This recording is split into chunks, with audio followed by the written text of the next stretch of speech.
Okay, a little review before we start the new concept. We have the square root of 20. It needs to be simplified. We want to get as much of that 20 out of the square root as possible. Well, it is not a perfect square, so we label it irrational. And then we put the division sign in. And then I find what one of these perfect squares will divide into 20. So it's, no, not 16. Not 9. Believe it's 4, so it's the square root of 4 times the square root of 5. And then of course this becomes 2, so the answer is 2 whole times the square root of 5. Okay, next problem, we have the square root of 48y to the third. Okay, so that means 48 times y. Now with that times we break it up so that we got the square root of 48 in one square root, and then square root of y to the third in the other. So the square root of 48 I simplified just like I did here. Again, we want to get as much of that out of the square root as we possibly can. So the square root of 48 is irrational. So we put in the dividing sign. And 48, will 36 go into 48? No.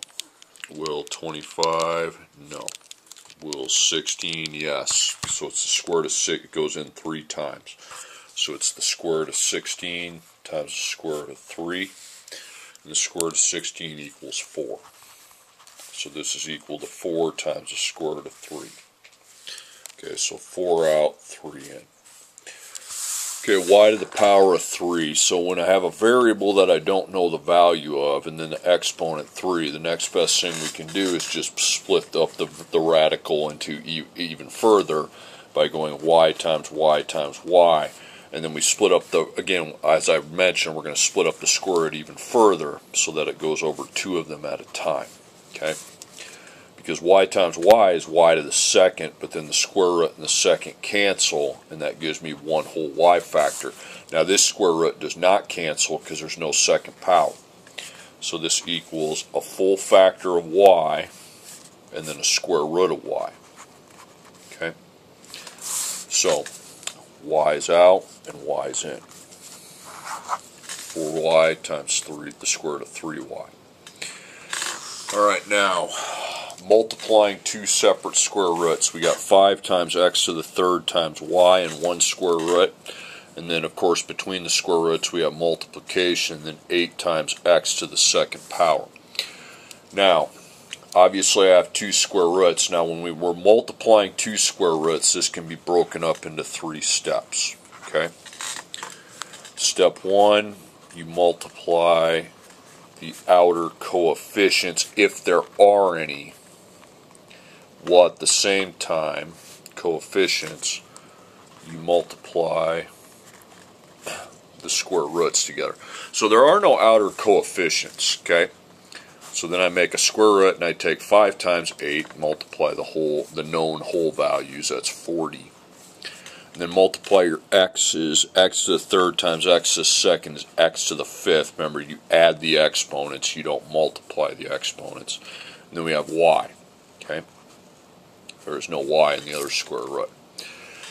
Okay, step 2, we simplify our new square root. So again, we want to break that up just like we're doing here, okay? So we put the square root of 40, the square root of x to the fifth, and the square root of y. Okay? So 40, remember we want to get as much of that out of the square root as possible. So 40 is not a perfect square, it is irrational. Okay? So I put in the divider, and I start finding factors of 40. So 40 divided by 36, no. Divide by 25, nope. By 16, nope. Does 9 go into 40? Nope. Does 4? Yeah. So we rewrite that as the square root of 4 and the square root of 10. So 4 goes into 40 10 times, and then the square root of 4 is equal to 2. Okay? So that's equal to 2 times the square root of 10. So 2 goes out and 10 goes in. Now for the variables. x to the fifth, x times x times x times x times x.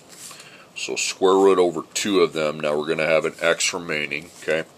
So this is x second, but the square root and the second cancel, and that would just give me x. Same thing here. X second, give me x. Now this doesn't cancel.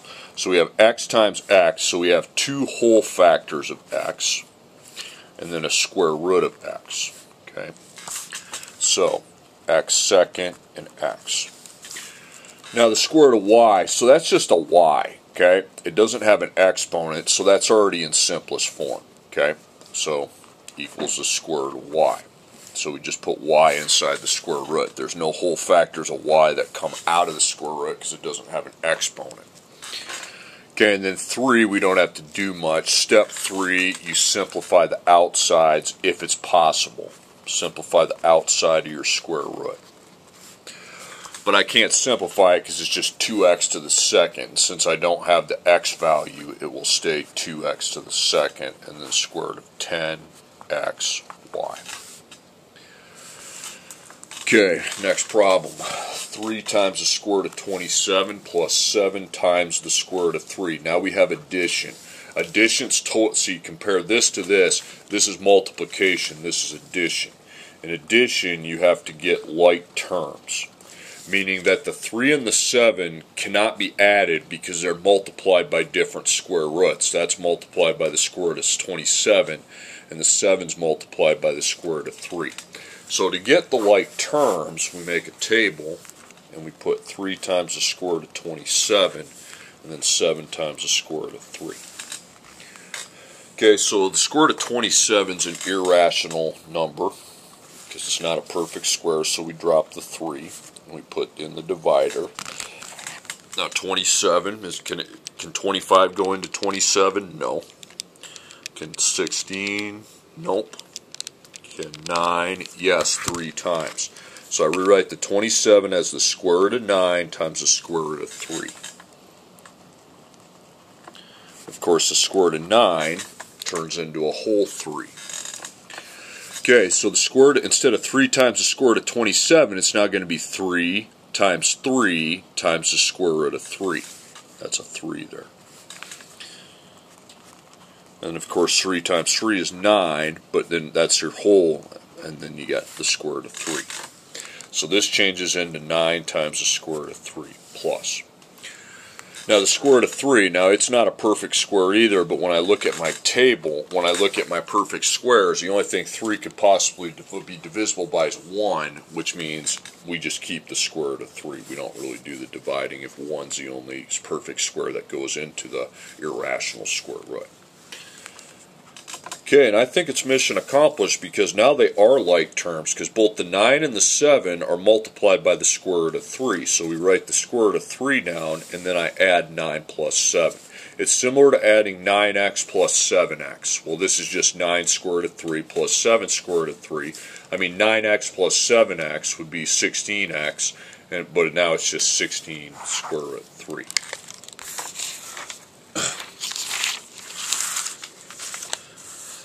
Okay, next problem. We have 2 times the square root of 3 plus 4, and then between the parentheses is times, and then 3 times the square root of 2 plus the square root of 5. So, we have addition here. Now the 2 and the 4 are whole, not whole, but the 2's multiplied by the square root of 3, the 4's not, so those cannot be added from inside. Now you got a 3, and then and then this would be a 1. So the 3 and the 1 can't be added because those aren't like terms. So we have 2 sets of non-like terms. We execute the FOIL method. Okay. So I take 2 to 3 and 2 to 1. Now write 2 times the square root of 3 down twice because you're multiplying it by 2 things. First, you're multiplying it by 3 times the square root of 2, not just 3. You got to include the square root that it's multiplied by, and then 1 times the square root of 5. Now we repeat the process then with the 4. 4 to 3, 4 to 1. Now 4 is not multiplied by a square root, so I'm just distributing the 4 to these same 2 things. 3 times the square root of 2, and 1 times the square root of 5. Okay, then you find your products. So 2 times 3 is 6. And the square root of 3 times the square root of 2 is the square root of 6. 2 times 1 is 2. And the square root of 3 times the square root of 5 is the square root of 15. 4 times 3 is 12, and then it's just the square root of 2 because that's the only square root we have. 4 times 1 is 4 times the square root of 5. Now we write all those expressions down. We decide, gee, which ones could I maybe simplify, if any of them.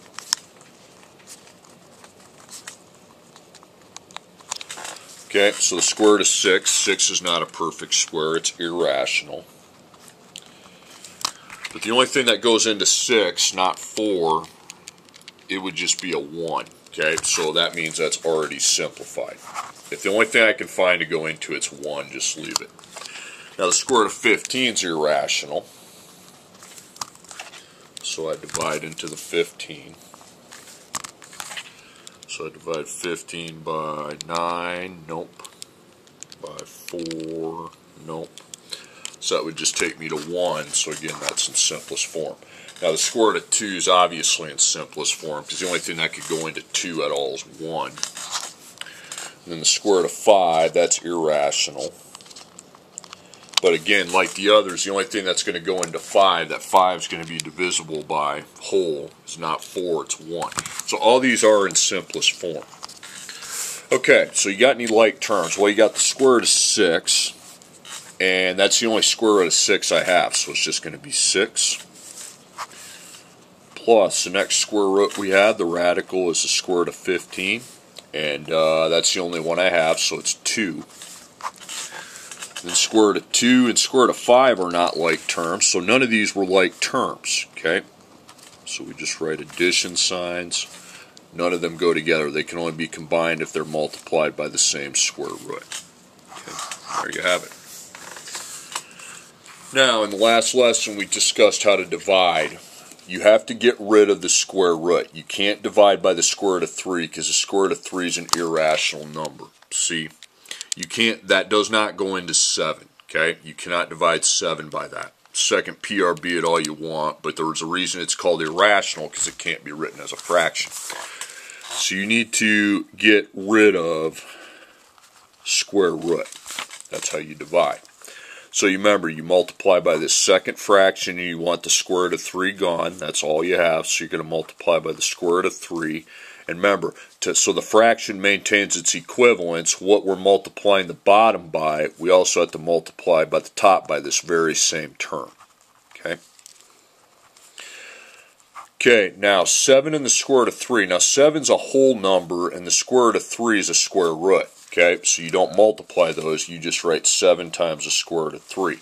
Now we know what happens here. The square root of 3 times the square root of 3 is the square root of 9, because 3 times 3 is 9, but the square root of 9 becomes 3 whole.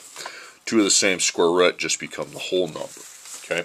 Now you can check and see if the 7 times the square root of 3 can be simplified. After all, the square root of 3 is irrational. But really, I think the only thing that's going to go into 3 is 1, so it's just going to stay the same.